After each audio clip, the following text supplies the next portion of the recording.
This is it, and see you in July. It was billed as Michael Jackson's 2009 comeback tour. This is it.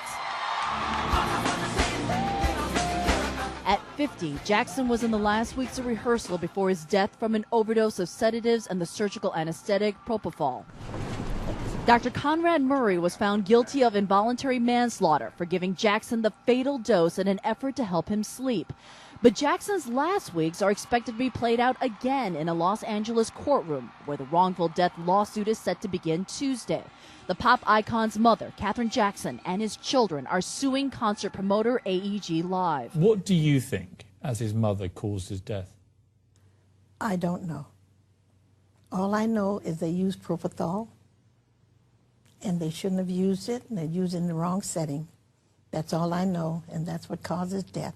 The civil lawsuit contends AEG Live is responsible for Jackson's death because it hired and supervised Dr. Conrad Murray. The gist of the plaintiff's claim against AEG is that you controlled Dr. Murray and you used your control over Dr. Murray to pressure him into taking unnecessary and excessive risk with his patient, Michael Jackson, leading to Michael Jackson's death. AEG Live dismisses his claim and says Jackson chose Murray as his personal doctor, and Jackson, not AEG Live, hired and supervised him. There never was a contract. In fact, what it says, if you look at the drafts explicitly, is that he was chosen by Michael Jackson. He'd be there at Michael Jackson's behest. He'd be Michael Jackson's doctor alone. That this was only being done because Michael Jackson asked for it. Michael Jackson was the only person who could get rid of him at will. We may hear for the first time from Michael Jackson's two older children, 16-year-old Prince Michael and 14-year-old Paris, who are expected to testify about Jackson's last days, along with his mother.